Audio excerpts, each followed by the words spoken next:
Bienvenidos una vez más al estudio de la palabra de Dios. El tema de hoy está basado en Apocalipsis capítulo 13. Es donde encontramos el surgimiento de dos bestias que se unen para pelear contra Dios y contra su pueblo.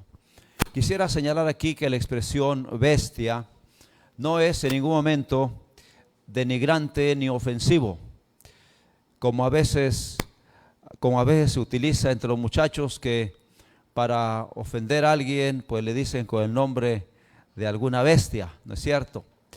Pero aquí en la Biblia, en Apocalipsis, las bestias son solamente símbolos de instituciones o de personas. Recordemos que al mismo Señor Jesucristo se le representa con un cordero o con un león, las cuales también son bestias. Y en Apocalipsis particularmente, pues aparecen este tipo de símbolos para representar organizaciones o instituciones humanas. Y en Apocalipsis, bueno, antes de esto quisiera decirles que así como Dios está sellando a su pueblo, también Satanás está sellando a los suyos. Creo que ayer mencionábamos algo de esto.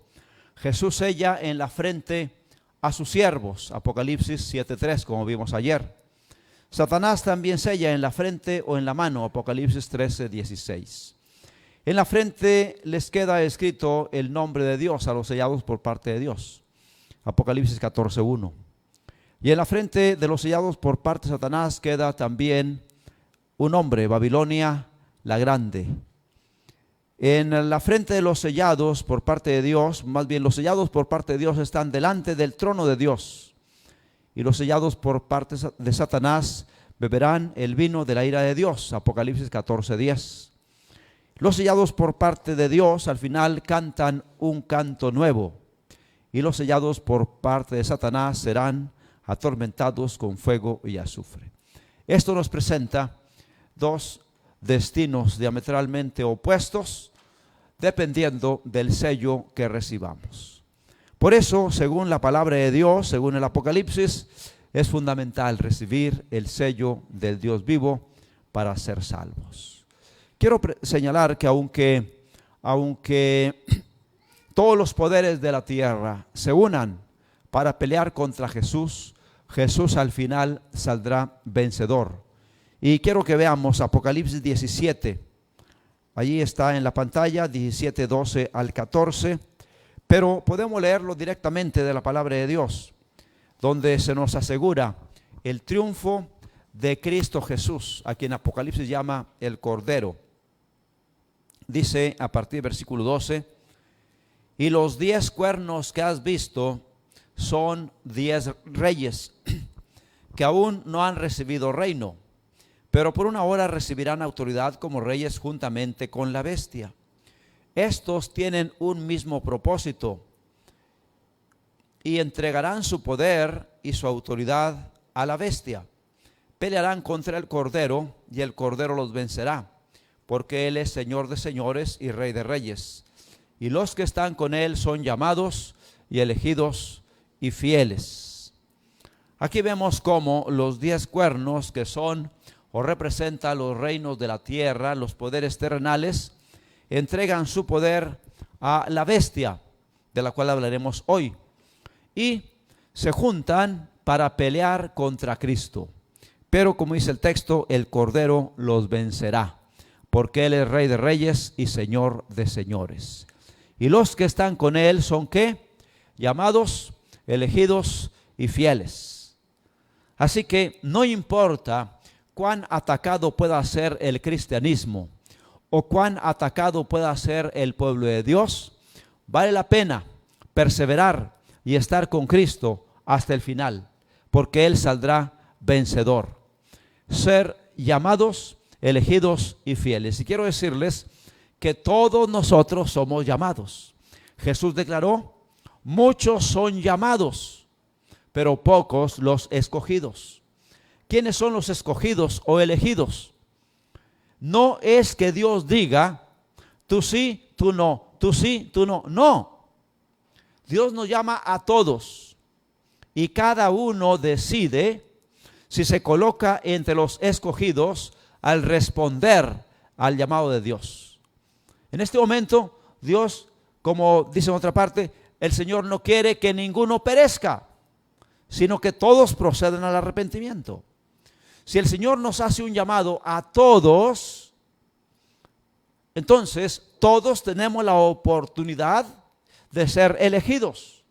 Cuando yo respondo a ese llamado, me coloco entre los elegidos.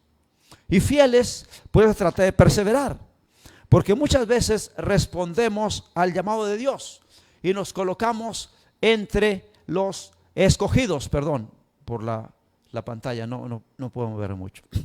Y nos colocamos entre los escogidos. Pero luego vienen problemas. Algunos amigos nos abandonan, algunos familiares nos critican y comenzamos a tener problemas quizás en el trabajo o en la escuela, en fin.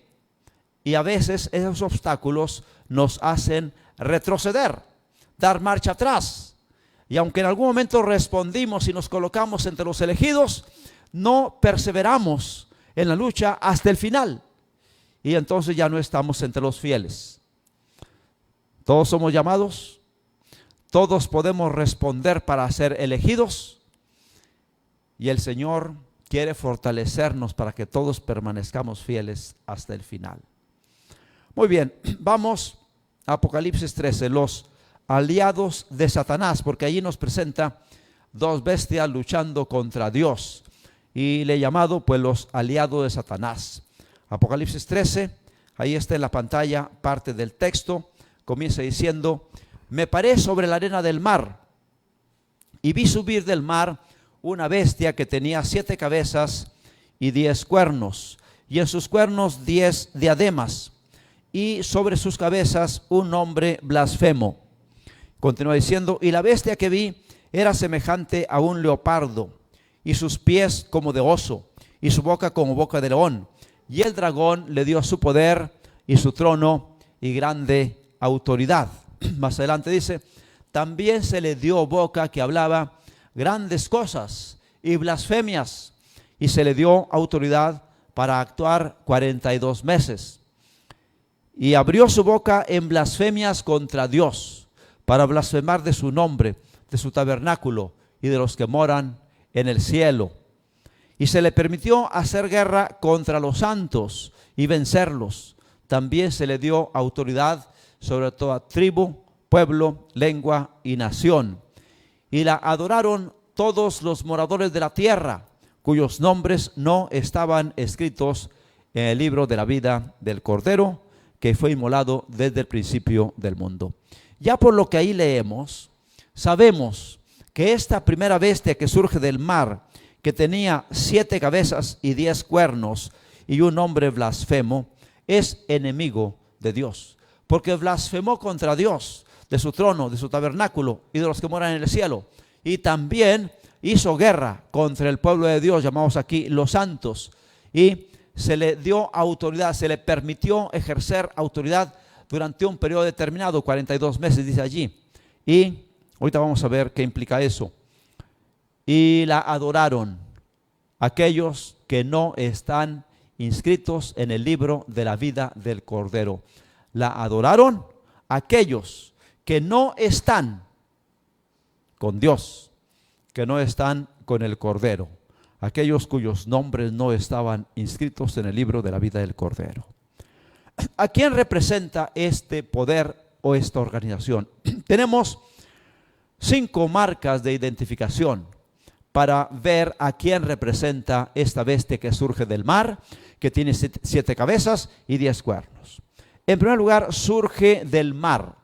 El mar o las muchas aguas en Apocalipsis representan pueblos, muchedumbres, naciones y lenguas.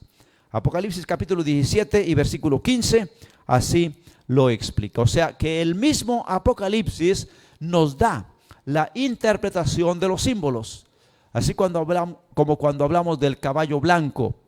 Bueno, ¿quién es el caballo blanco? Apocalipsis 19 nos indica quién es el jinete del caballo blanco. Aquí también, si la bestia surge del mar, ok, ¿qué representa el mar? Pueblos, muchedumbres, naciones y lenguas. Por lo tanto, esta bestia o esta organización surge entre los pueblos, las muchedumbres, las naciones y las lenguas. En segundo lugar, tiene 7 cabezas. Y Apocalipsis 17:9 nos dice que las 7 cabezas son 7 montes. Y también nos dice que son 7 reyes. Pero aquí quedémonos con esto, que son 7 montes. Entonces, esta bestia surge entre los pueblos y donde hay 7 montes. También dice que tenía 10 cuernos. Tenía 10 cuernos. Apocalipsis 17:12 nos indica que los 10 cuernos son 10 reyes. Ya hemos explicado que el simbolismo del número 10 es multiplicidad. Por lo tanto, tiene muchos reinos, o se conforma de muchos reinos, o se dividiría en muchos reinos. Luego, habla blasfemias contra Dios. Una blasfemia es tratar de ocupar el lugar que le corresponde a Dios. En forma específica, una blasfemia fue considerada en la Escritura el atribuirse la facultad de perdonar pecados. Cuando Jesús, quien sí es Dios, quien sí es divino, dijo a aquel paralítico que bajaron por el techo que abrieron de la casa y lo pusieron frente a él, cuando Jesús le dijo, tus pecados te son perdonados, aquellos que no creían que Jesús era divino, dijeron, este blasfema. ¿Quién puede perdonar pecados sino solo Dios? Para señalar que cuando alguien se atribuye la facultad de perdonar pecados, está blasfemando, al menos que sea Dios. Si es Dios, no es blasfemia, pero si no es Dios, entonces es una blasfemia contra Dios. Muy bien, también otra marca de identificación es que el dragón le dio su poder y su trono y grande autoridad. El dragón le dio su poder, su trono y grande autoridad. Ahora, ¿a quién representa el dragón? Apocalipsis capítulo 12 y versículo 9 nos dice que el dragón es Satanás. 12:9 dice, y fue lanzado fuera el gran dragón, la serpiente antigua, que se llama Diablo y Satanás, el cual engaña al mundo entero. Fue arrojado a la tierra y sus ángeles fueron arrojados con él. Ok, el dragón entonces es Satanás. Pero Satanás ha actuado en esa tierra a través de ciertas instituciones humanas. Y cuando Cristo vino al mundo, cuando Cristo nació allá en Belén, Satanás actuó a través del imperio romano, representado en la persona de Herodes el Grande, y trató de matar a Jesús. Y ustedes recuerdan la historia de la Navidad, como cuando los Reyes Magos llegaron a Jerusalén preguntando, ¿dónde está el rey de los judíos que ha nacido? Herodes, consultando con los sacerdotes del templo, les dice que en Belén de Judea. Y Herodes le dice, id allá y averiguad con diligencia, y cuando le halléis, hacedmelo saber, para que yo también vaya y lo adore. Pero lo que él quería era matar a Jesús. Y eso está en Apocalipsis capítulo 12, como el imperio romano, en la persona de Herodes el Grande, trató de matar a Jesús. Dice Apocalipsis 12 y versículo 3. También apareció otra señal en el cielo. He aquí un gran dragón escarlata que tenía 7 cabezas y 10 cuernos, similar a la bestia, y en sus cabezas 7 diademas, y su cola arrastraba la tercera parte de las estrellas del cielo y las arrojó sobre la tierra. Y el dragón se paró frente a la mujer que estaba para dar a luz, a fin de devorar a su hijo tan pronto como naciese, o sea, para dar muerte a Jesús. Y ella dio a luz un hijo varón, que regirá con vara de hierro todas las naciones. Y su hijo fue arrebatado para Dios y para su trono. Satanás, a través del imperio romano, trata de destruir a Jesús. Pero Jesús aunque murió por nosotros conforme estaba anunciado en el Antiguo Testamento, resucitó. Y dice el texto, fue arrebatado para Dios y para su trono, ascendió al cielo. Por lo tanto, aquí el dragón es el Imperio Romano. Ahora, ¿a qué organización otorgó el Imperio Romano su poder, su trono y su autoridad? ¿Y qué institución humana reúne todas las otras características? Mis hermanos, no hay forma de equivocarse. La única institución que con exactitud reúne todas las características de la bestia que surge del mar, descrita en Apocalipsis 13, es, con todo respeto, la Iglesia Católica Apostólica Romana. Vamos a ver, punto por punto, cómo es que en la Iglesia Católica se cumplen todas las marcas de identificación que hemos visto. En primer lugar, surge dentro del Imperio Romano, que en el tiempo de su surgimiento era el lugar más poblado de la tierra, entre pueblos, muchedumbres, naciones y lenguas. Surge de el mar, símbolo de pueblos, muchedumbres, naciones y lenguas. Segundo, se establece en la ciudad de las 7 colinas. La ciudad de Roma es reconocida como la ciudad de las 7 colinas o los 7 montes. Como les mencioné, Dios me ha permitido hacer algunos viajes para allá. He estado 4 veces en la ciudad de Roma. En una ocasión, una guía turística nos fue mostrando los 7 antiguos montes sobre los cuales se estableció o se fundó la ciudad de Roma, fundada por, según la leyenda, por Rómulo y Remo, 2 muchachos que fueron alimentados por una loba. Ahí mostraba en la pantalla este monumento que está muy cerca del Vaticano. Yo mismo tomé esa fotografía. Está solamente, creo que contra el sol no salió muy bien, pero ahí está esa escultura, esa estatua o ese monumento a Rómulo y Remo, alimentados por una loba, los cuales, según la tradición, fueron los fundadores de la ciudad de Roma, allá unos 700 años antes de Cristo. En tercer lugar, recibe poder y autoridad del Imperio Romano. El Imperio Romano puso incluso a las órdenes del obispo de Roma ejércitos enteros para que le apoyaran en establecer su autoridad plena sobre todo el cristianismo.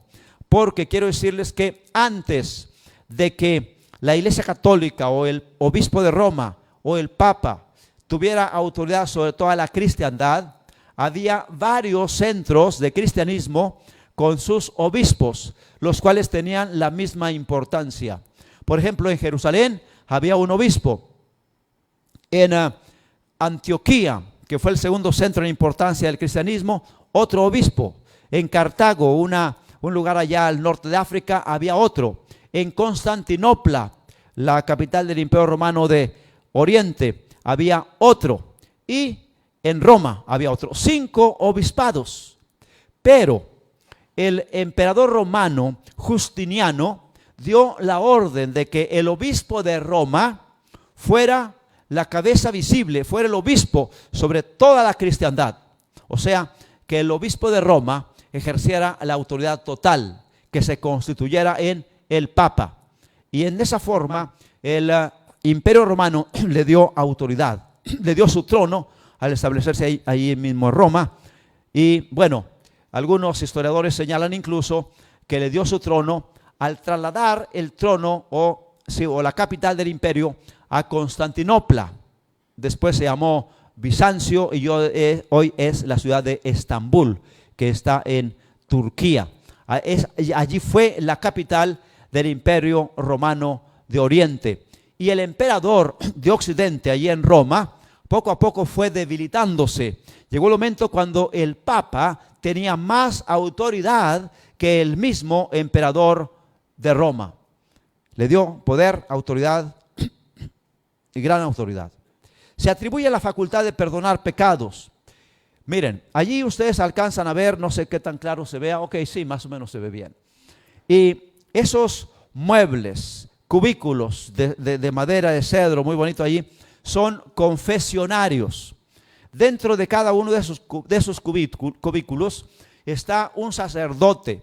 Esos se encuentran en la Catedral de San Pedro, en Roma.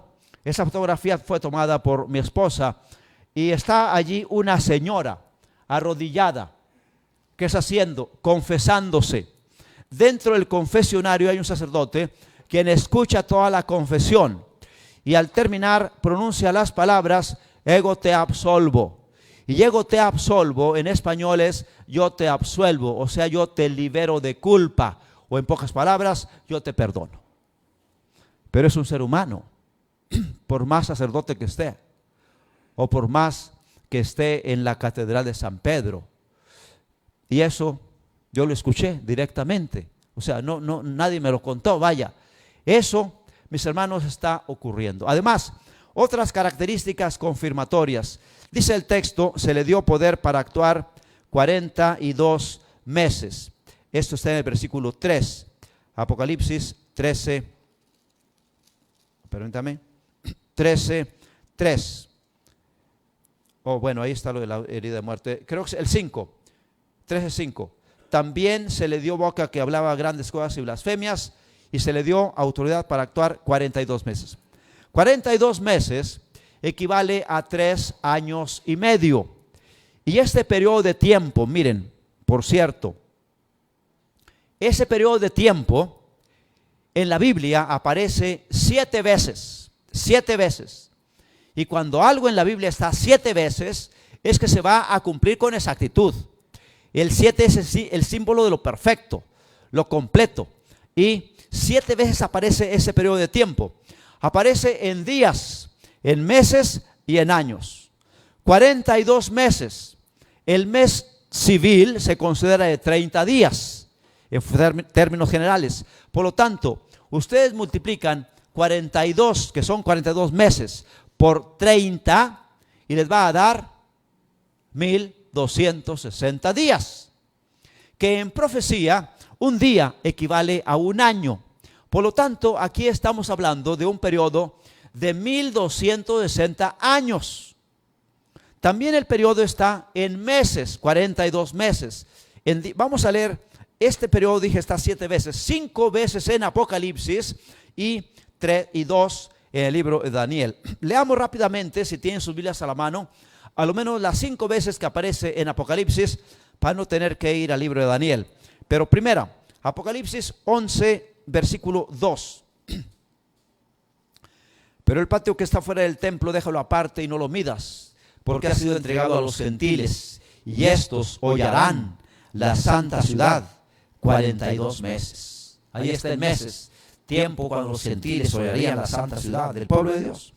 Luego está en días, Apocalipsis 11, 3. Y daré a mis 2 testigos que profeticen por 1260 días vestidos de cilicio. 11:3. Los 2 testigos, la Biblia, el Antiguo y el Nuevo Testamento, durante 1260 días vestidos de cilicio, en opresión, en sufrimiento, tiempo durante el cual el obispo de Roma tendría plena autoridad y prohibiría la lectura y la distribución y publicación de la Biblia. Vestido de cilicio, 1260 días. Luego, Apocalipsis 12:6, otra vez está en días. Y la mujer, aquí se refiere a la iglesia, huyó al desierto, donde tiene lugar preparado por Dios, para que ahí la sustenten por 1260 días. El mismo tiempo de opresión papal, 1260 días. La iglesia fiel, el pueblo remanente de Dios, tiene que huir al desierto. Luego otra vez, Apocalipsis 12, versículo 14. Ahí está ahora en años o tiempos, dice. Y se le dieron a la mujer las 2 alas de la gran águila, para que volase de delante de la serpiente al desierto, a su lugar, donde es sustentada por tiempo y tiempos y la mitad de un tiempo. La expresión tiempo se refiere a un año. Tiempos, el plural mínimo es 2, por lo tanto sería 2 años. Y medio tiempo, pues medio año, lo cual da 42 meses. Un año más 2 años más medio año, 3 años y medio. Es el mismo periodo. Y el otro, la otra referencia al mismo tiempo, pues está en Apocalipsis 13:5, donde dice: y se le dio autoridad para actuar 42 meses. Muy bien, hemos visto esos 5, los otros 2 están en el libro de Daniel. Ahora, ¿cómo se cumplió esto? Al final de esos 1260 años recibiría una herida mortal, pero su herida mortal sería sanada. La herida mortal fue sanada, dice, y toda la tierra se maravilló en pos de la bestia. Eso está en el versículo 3. Vi una de sus cabezas como herida de muerte, pero su herida mortal fue sanada, y se maravilló toda la tierra en pos de la bestia. Ok, ¿cómo se ha cumplido esto? Primero, en cuanto a los 1260 años o 42 meses, o tiempo y tiempos y la mitad de un tiempo, corresponden a la Edad Media, al periodo que va del año 538 hasta el 1798, tiempos de persecución del catolicismo, del Vaticano. Es el tiempo cuando se establece que la Santa Inquisición, cuando se persigue a muerte a aquellos que tratan de distribuir la Biblia, cuando se prohíbe la lectura de la Biblia al pueblo, en fin, el tiempo cuando se lleva a la hoguera a Juan Hus, quien fue quemado en la hoguera por predicar las verdades de la Biblia, en fin, todo es el periodo de persecución. ¿Cuándo empezó? Aquí tenemos primero el inicio del periodo. Primero, el decreto que Justiniano dio, del cual les hablé, se dio en el año 533. El emperador romano dio el decreto de que el obispo de Roma fuera el obispo de toda la cristiandad. Pero ese decreto pudo entrar en vigencia hasta el año 538, cuando Belisario, el general romano, expulsó de Italia a un pueblo llamado los ostrogodos, los cuales se oponían a que el obispo de Roma ejerciera la plena autoridad sobre todo el cristianismo. Por lo tanto, los 1260 años que se le darían para actuar iniciaron en el año 538. Ahora, ¿habría de tener autoridad por 42 meses o 1260 días? Súmenle a 538 1260. Fácilmente allí en una calculadora, 538 más 1260, ¿cuánto nos da? 1798. Pues exactamente en 1798, el 15 de febrero, ahora el general Napoleón Bonaparte, quien al término de la Revolución Francesa, Napoleón Bonaparte tomó el poder de Francia, pero trató de extender sus dominios a toda Europa. Y el Papa, que estaba en Roma, lanzó una excomunión contra Napoleón Bonaparte. Pero Napoleón no se dejó intimidar como los reyes que había habido antes.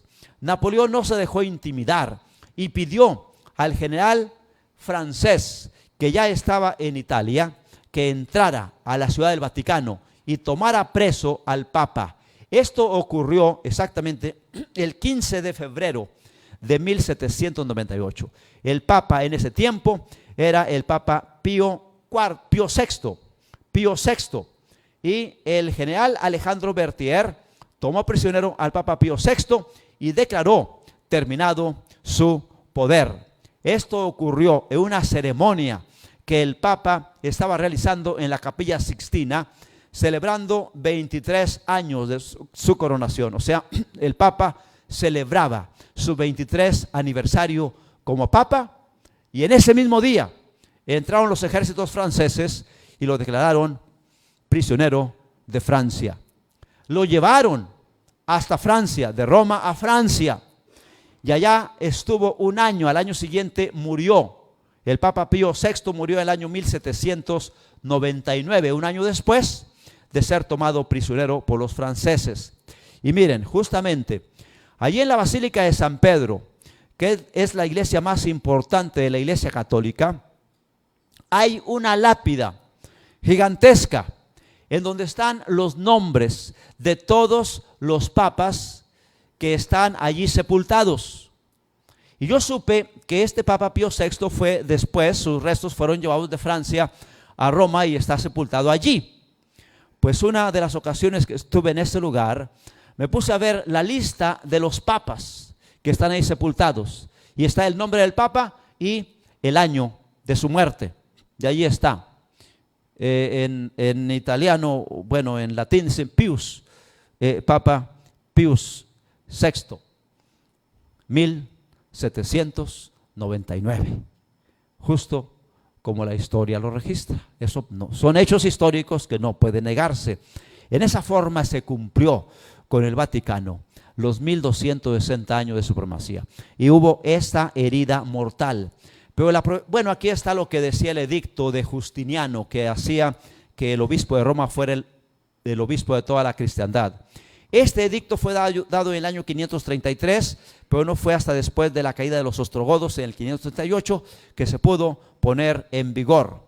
El decreto decía: ordenamos que el más santo Papa de la antigua Roma tendrá el más alto rango sobre todos los pontífices, pero el más bendecido arzobispo de Constantinopla o la Nueva Roma ha de ocupar el segundo lugar luego de la Santa Sede Apostólica de la antigua Roma, la que tendrá precedencia sobre todas las otras sedes. Ese era el edicto de Justiniano, que fue dado año 533 y entró en vigor 538, pero en 1798 se termina el periodo que la profecía señalaba y recibe la herida mortal.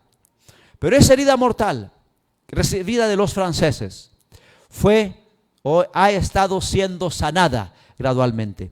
¿Cómo empezó el sanamiento?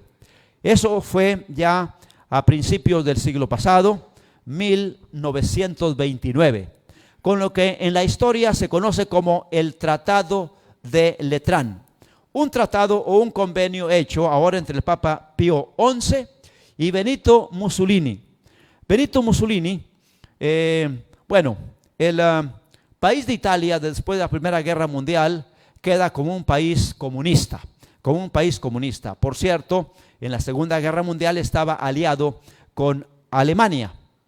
Y Benito Mussolini, como gobernante italiano, hizo un tratado con el Papa Pío XI. Se le llama Tratado de Letrán porque se realizó en la Catedral de San Juan de Letrán, o el Castillo de San Juan de Letrán, allí mismo en Roma. Y el acuerdo consistía en que Italia, el gobierno italiano, le permitía al Vaticano constituirse como un pequeño país dentro del país de Italia. Así como si el gobierno de México le permitiera a Sinaloa constituirse en un país dentro de su propio territorio. Benito Mussolini le permitió al Vaticano constituirse en un pequeño país. Y el Papa Pío XI declaró lo siguiente. Pío XI sintetizó mejor que nadie los alcances del triunfo de la Iglesia. Y él dijo: mi pequeño reino, afirmó, es el más grande del mundo. La prensa de Italia y del exterior le daban la razón con la firma del Tratado de Letrán, que reconocía la soberanía del Estado del Vaticano, un pequeño y lujoso feudo de 144 hectáreas. La Iglesia Católica clausuraba un pleito iniciado casi un siglo atrás, cuando las consecuencias políticas del poder temporal del papado la habían puesto en una de las situaciones más difíciles de su historia. O sea, ahora otra vez cobraba poder, cobraba autoridad. Mi pequeño reino es el más grande del mundo. Y hermanos, si alguien ha visitado el Vaticano, se dará cuenta de las grandes riquezas que se encierran en ese pequeño país y el gran poder y la gran influencia que tiene sobre toda la tierra. Ahora, la profecía continúa diciendo: y se maravilló toda la tierra en pos de la bestia. Y eso lo hemos visto últimamente. Allí está una fotografía de la Plaza de San Pedro. En la Plaza de San Pedro hay un obelisco central traído de Egipto y está allí al centro de la plaza. Toda esta gente se congrega allí porque cada domingo, cuando el Papa no está de viaje, se abre una de las ventanas de los aposentos del Vaticano, creo que por aquí. Se abre una de las ventanas, se coloca el estandarte del Vaticano con esas dos llaves cruzadas y aparece el Papa y dirige un mensaje de 5 minutos a los fieles que se congregan de todas partes del mundo. Esto también me tocó verlo. Sucede que en una ocasión, saben que, bueno, algunos quizás pueden pensar mal, pero me tocó escuchar en forma personal y directa al Papa Juan Pablo II y también al Papa Benedicto XVI. Sucede que en una ocasión estábamos allí en Roma, era un miércoles de ceniza, y supimos que en ese tiempo era el Papa, eso fue en el 1990, el Papa Juan Pablo II iba a dar un mensaje y andaba con otros pastores. Dije, vamos a meternos al Vaticano y a escuchar, a ver de qué va a hablar el Papa. Y había entrada libre, así que solamente allí hay unos guardias suizos que custodian la entrada, y entramos, yo y otros 2 pastores, y vimos dónde iba a estar. En fin, nos sentamos y pudimos ver al Papa. Incluso tengo una fotografía directa que tomé de él, el Papa con todos sus cardenales, muchos cantos, así como hacemos a veces en los cultos. Llegado su momento, él se para y dirige un mensaje. Por cierto, esa vez habló acerca del Salmo 51. Y en esta ocasión era Benedicto XVI, y era un domingo, y supimos que a las 12 iba a hablar, y nos esperamos a propósito. Y efectivamente, saben que gente de todas partes, con mantas, con pancartas, quedamos sorprendidos de la gran influencia que tiene este personaje, cumpliéndose la profecía bíblica. Se maravilló toda la tierra en pos de la bestia. Luego, más adelante, en 1984, se establecen relaciones diplomáticas entre Estados Unidos y el Vaticano. Fue sorprendente para el mundo que un país, Estados Unidos, que surgió como una nación protestante, se establecía relaciones diplomáticas con el Vaticano. Pero durante el gobierno de Ronald Reagan, eso se hizo, y Estados Unidos recibió un representante del Vaticano acá, y envía a Estados Unidos un embajador de Estados Unidos allá. Relaciones políticas de un país protestante con la Santa Sede, pues católicos totalmente. Y aquí en México, también durante el gobierno de Carlos Salinas de Gortari, el 21 de septiembre de 1992, se restablecen relaciones diplomáticas entre México y Estados Unidos. El Vaticano no tenía relaciones con México desde el tiempo de don Benito Juárez. Como mexicanos sabemos muy bien que en el tiempo de Benito Juárez se emitieron las leyes de reforma. Las leyes de reforma contenían o constituían o incluían el expropiar los bienes del clero. Hasta antes de don Benito Juárez, la Iglesia Católica tenía en México la autoridad sobre el registro civil, manejaba el registro civil, tenía autoridad sobre los panteones, defunciones, nacimientos y matrimonios. Y Benito Juárez dijo, como Jesús recomendó, dad a César lo que es de César y dad a Dios lo que es de Dios. Y separó la iglesia del gobierno y se le quitó a la iglesia todas esas facultades. Pero ahora Carlos Salinas de Gortari le da personalidad jurídica otra vez a la iglesia, y la iglesia otra vez puede administrar propiedades y puede administrar instituciones. Incluso pues tiene la Iglesia Católica autoridad para tener estaciones de radio e incluso programas de televisión, en fin. Pero eso ocurrió ahora hasta 1992. Y así tenemos la embajada de México ante la Santa Sede. Y así con todos los gobiernos de la tierra se ha ido extendiendo. Por último, Apocalipsis 13 señala: aquí hay sabiduría. El que tiene entendimiento cuente el número de la bestia, pues es el número de hombre, y su número es 666. Prácticamente esto generalmente en los mensajes que tratan sobre Apocalipsis 13 ya casi no se presenta, porque todas las características que ya hemos presentado son suficientes para identificar la bestia de Apocalipsis 13 con el Vaticano. Pero esto del 666 es un número característico del paganismo. El sistema sexagesimal, que tiene como base el 6, tiene su origen en Babilonia. En Babilonia el número característico era el 6, y además a la ciudad de Roma desde el primer siglo se le identificaba con Babilonia. Hay un texto en la Biblia que quizás ustedes han leído, pero no sé si han notado su significado. Primera de Pedro, capítulo 5 y versículo 13, donde el apóstol Pedro, escribiendo desde Roma, dice: la iglesia que está en Babilonia, elegida junto con vosotros, y Marcos, mi hijo, os saluda. Os saluda. Y realmente la iglesia a la cual se refería el apóstol Pedro no está en Babilonia, porque Babilonia en ese tiempo estaba en ruinas. La iglesia realmente estaba en Roma. La iglesia cristiana a la cual el apóstol se refiere y que manda saludos estaba en Roma. Pero el apóstol Pedro dice, la iglesia que está en Babilonia, elegida junto con vosotros, y Marcos, mi hijo, os saludan, para identificar a Roma con Babilonia. Aquí tenemos un recuadro con una serie de números del 1 al 36, pero colocado de tal forma que sumando tanto los renglones como las columnas va a sumar siempre 111. 1 más 32 más 34 más 3 más 35 más 6, 111. Y cualquier forma, 34, 27, 15, 21 más 12 más 2, 111. Siempre va a sumar 111 y son 6. 6, 111, 666. Esto apareció en un amuleto que utilizaban los sacerdotes babilónicos allá unos 5 o 6 siglos antes de Cristo. Los arqueólogos encontraron un amuleto usado por los sacerdotes que contenía estos números colocados en esa forma, para resaltar el 666, característico de Babilonia. Pues uno de los títulos dados al Papa es vicario del Hijo de Dios, que en latín es Vicarius Filii Dei.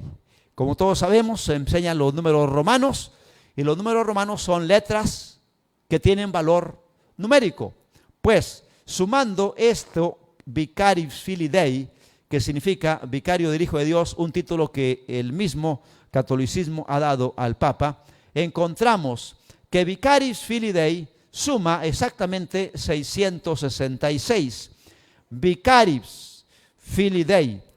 Bueno, ahí nos falta la parte de abajo, ok, pero son 112 aquí, 112, 1, 5, 1, 100, 1 y 5, 112, y aquí Filii Dei 554, 112 más 554, 666. Vicarius Filii Dei, como son letras latinas, equivale a números romanos, sumando, suma 666. Por eso dice allí, es un número de hombre y su número es 666.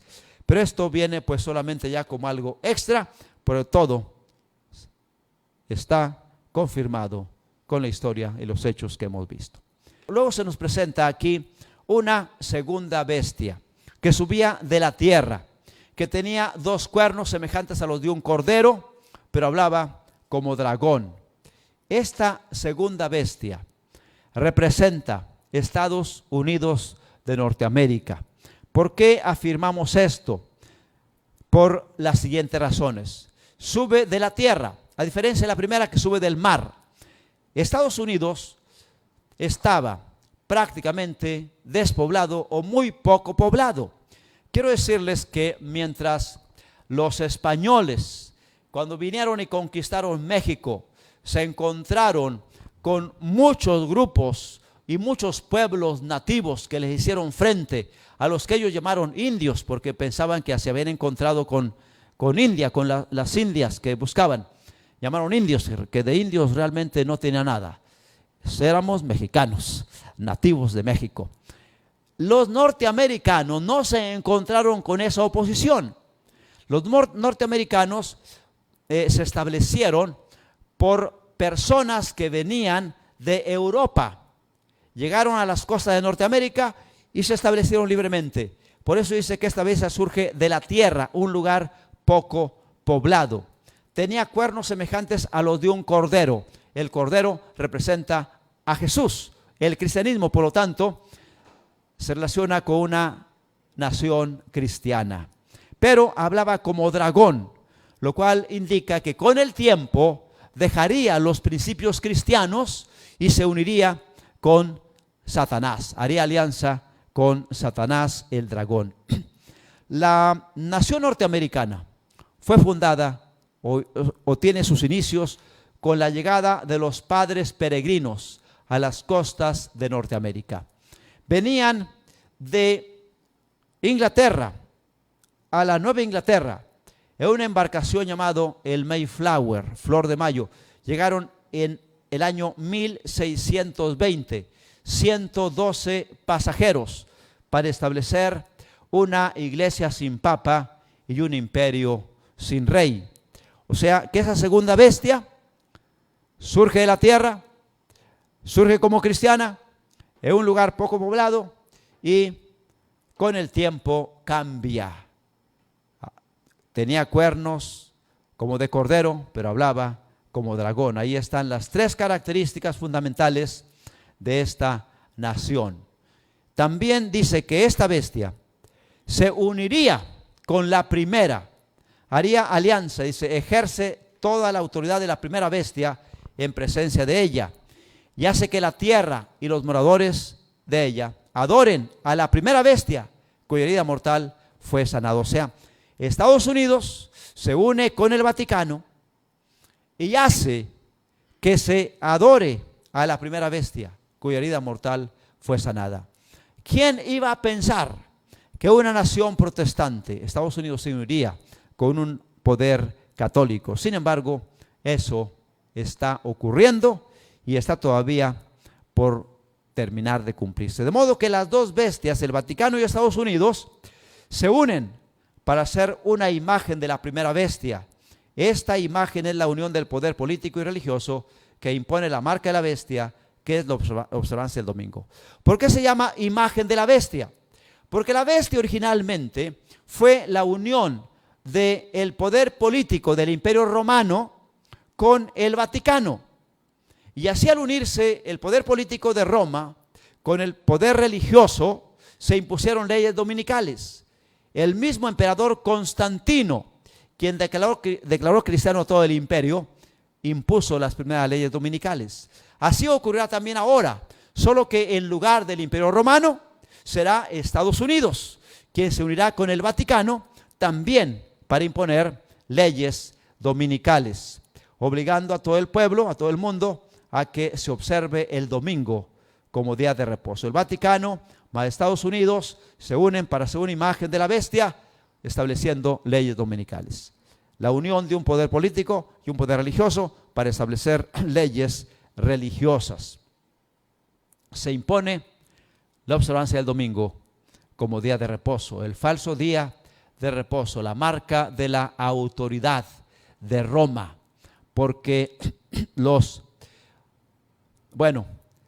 mismos líderes católicos hacen burla de los protestantes que guardan el domingo, porque ellos dicen, bueno, sí, se están saliendo, están protestando, están saliéndose de la iglesia católica, pero bien que siguen guardando el domingo, día que la iglesia católica instituyó.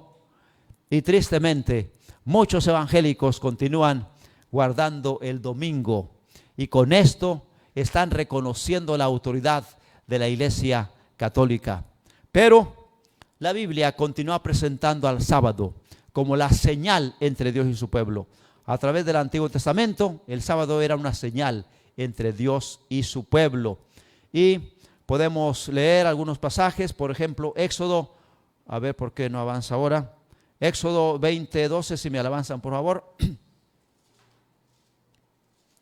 Algo pasó con el control.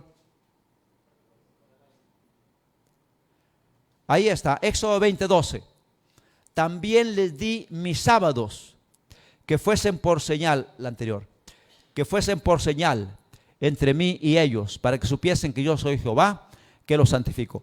El sábado fue dado como una señal entre Dios y su pueblo. Y bueno, el mandamiento comienza diciendo, acuérdate del día de reposo para santificarlo. O sea, aquí están dos días en oposición.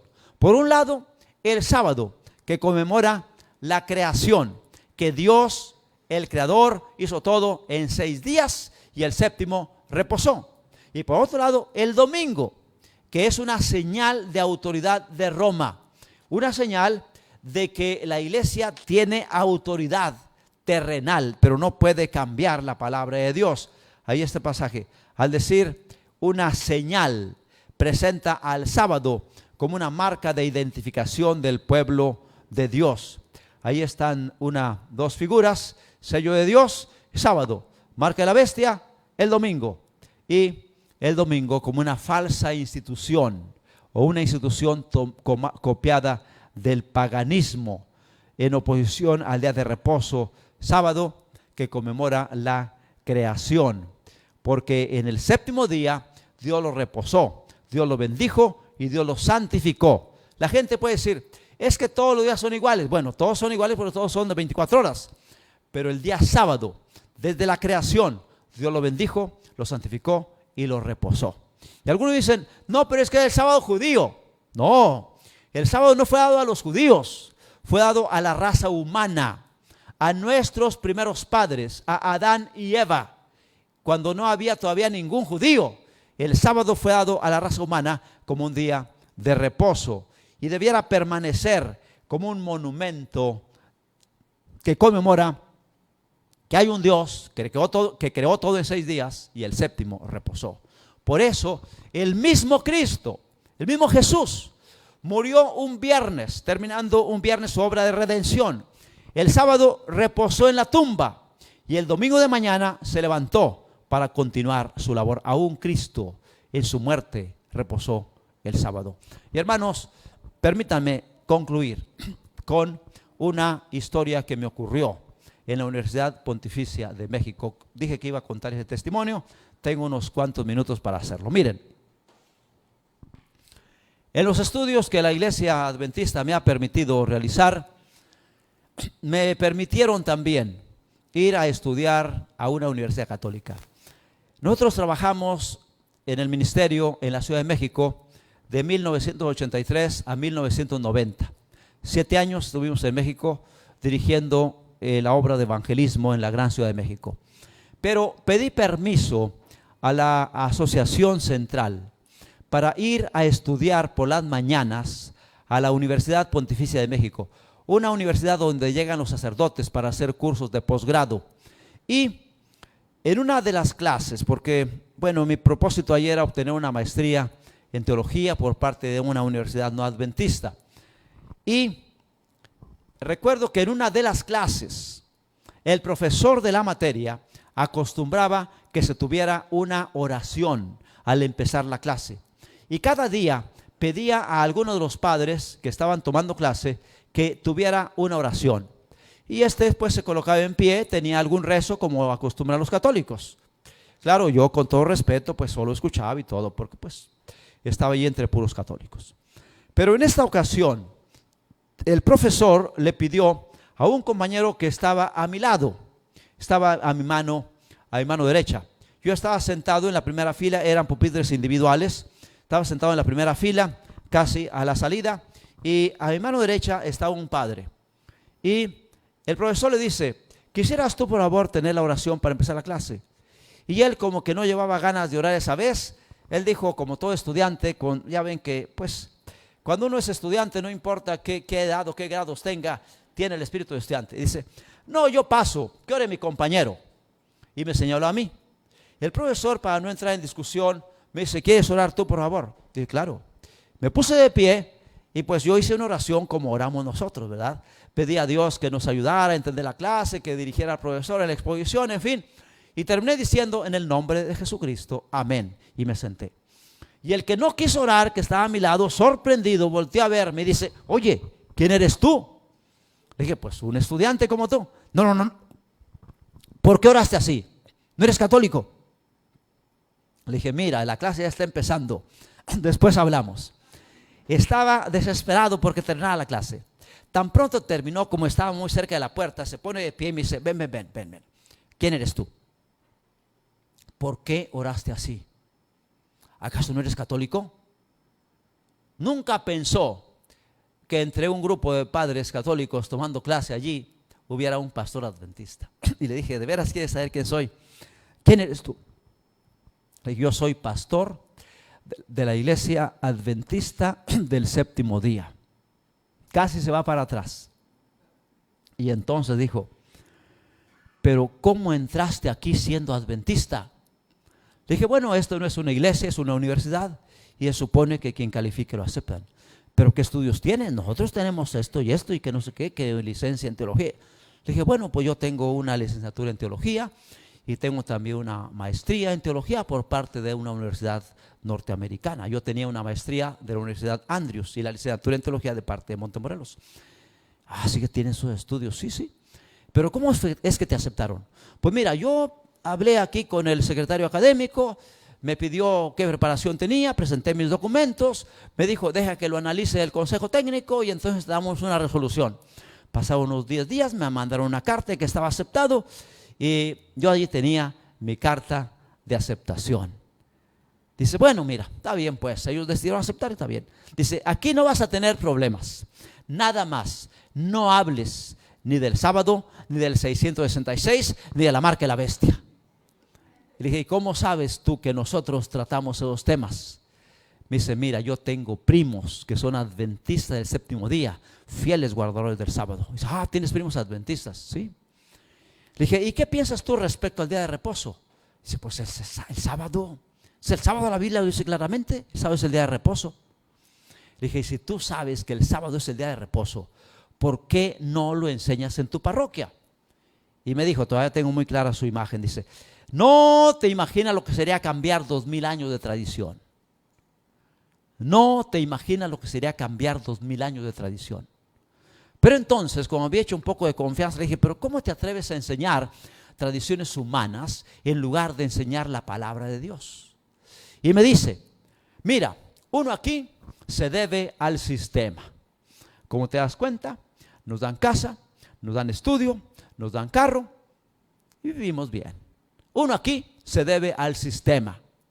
Pero ahora mirándolo más serio y mirando a los ojos, le dije, pero ¿cómo te atreves a ser leal a un sistema humano en lugar de ser leal a la palabra de Dios?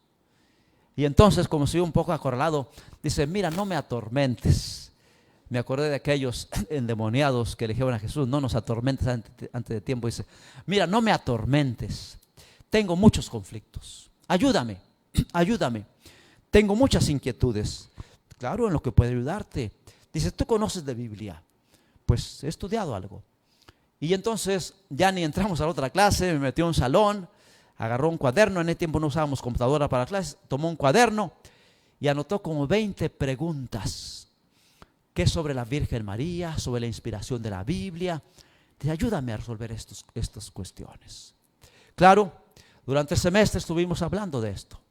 Desafortunadamente, con toda la luz que le presenté de la palabra de Dios, al final decidió seguir siendo leal al sistema.